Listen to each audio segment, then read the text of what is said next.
Hello，各位观众，大家好，欢迎来到我的频道，我是爱分享股票知识的 Lucy。今天是4月25号的复盘视频，我们来做一个美股的盘前分析。如果你觉得我的视频和你的风格相匹配，对你的投资有帮助，欢迎点个订阅，并打开小铃铛，以便后续第一时间观看到我的内容。那本周的反弹走势呢，真的是峰回路转，都是魔法打败魔法的招数，让白房子和美联储玩的是明明白白。你说关税可以降，但是又不是很想降，看东大的表现，反正最后都是我说了算。那美联储也是来一样的方式，数据上看呢是没有必要降息，但是股市太惨了，降不是不能降，但是要等到6月份。那我们大家都知道6月份有一笔到期的美债啊，所以说市场的节奏就是这么随机的。那 Lucy 对消息面就不过多的分析了，到了财报季还是看看各家公司的数据更稳妥。那首先呢就是英伟达了，那美联储理事沃勒表态了，如果说失业率飙升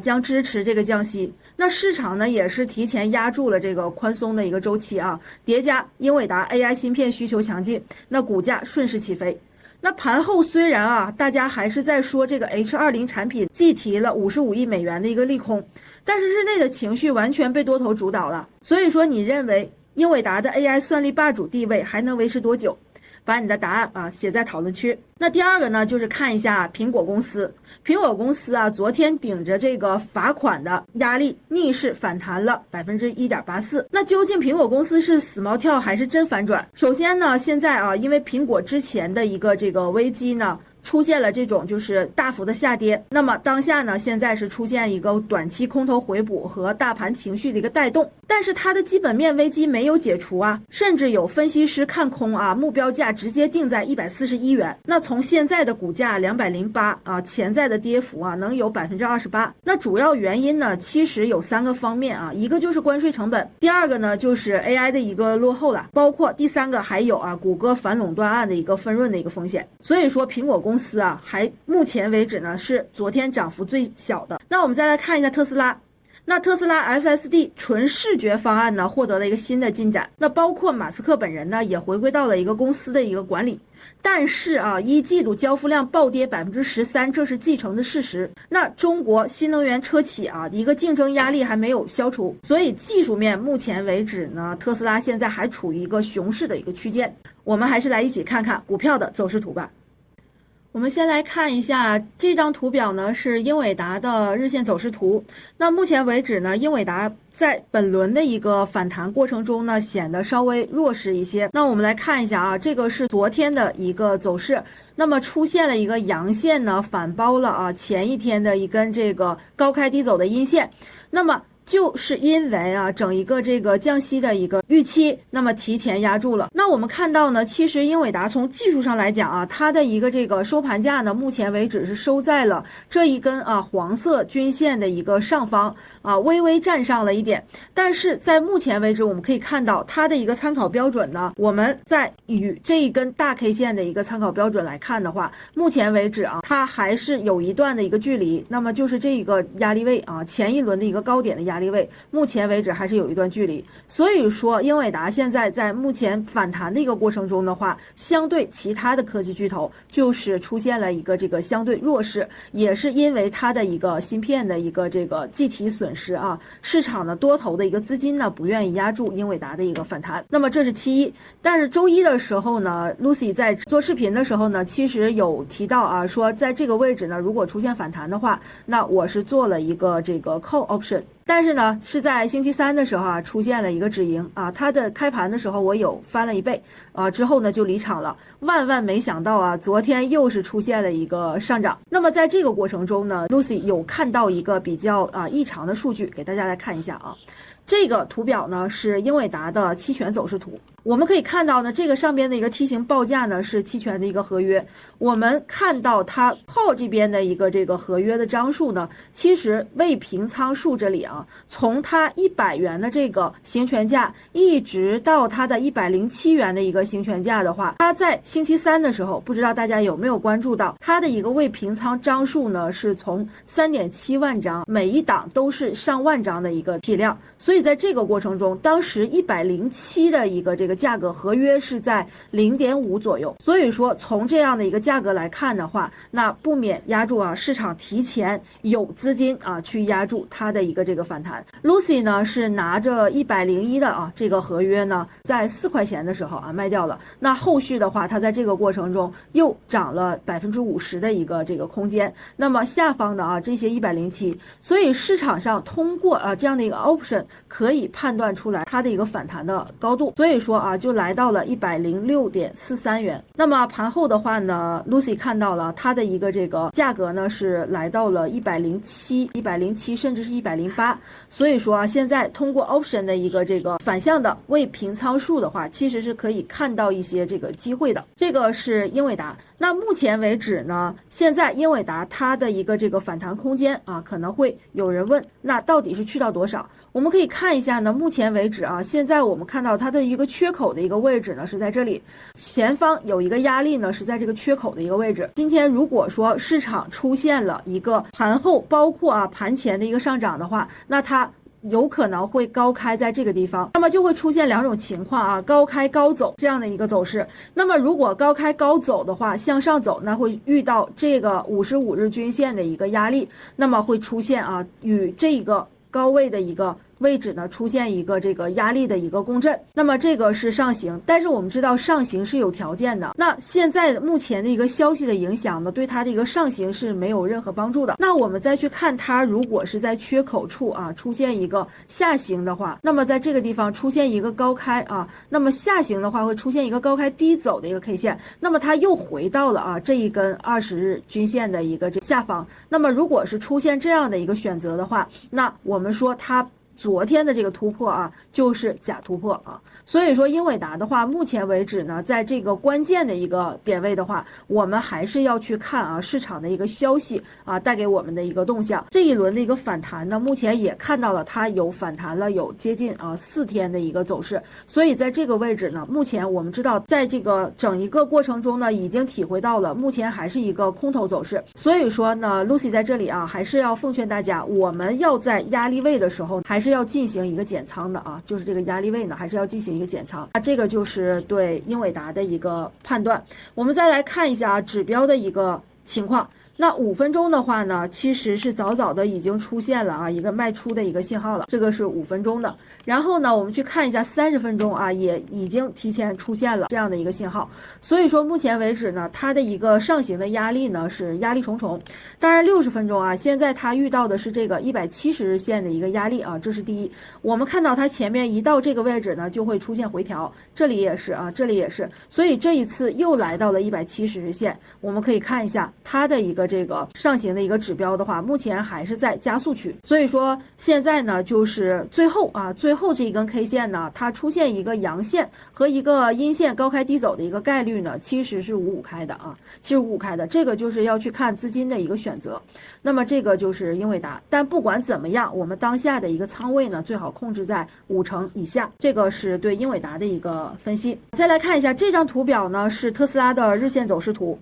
我们看到特斯拉呢，在这一轮的过程中呢，下跌的一个这个过程和反弹都是在一个下行的这个三角形的一个过程中，所以下边界的一个220呢，现在是确认无疑了，就是上方的一个反弹的这个压力位到底是在哪里？我们看到此前 Lucy 画的这个趋势线呢，并没有这个出现改变。那么在这个过程中，昨天的一个这个收盘价呢，是去到了这个趋势线的一个上方，所以说我们还是一样的一个判断就是这个趋势线上方它能否站稳2到3天，2到3天是它的一个这个判断标准2到3天都没有跌破这个255元这个位置的话，那我们就认为它这一次突破是真的突破真的突破。那么上行的话，我们就要去看它上面这一个紫色的均线，还有170日均线。那么第一个是这个紫色的呢是55日均线，所以说它上行的话，它的一个 K 线的一个价格呢就会去到270左右，那么也就是前一轮的这一个高点。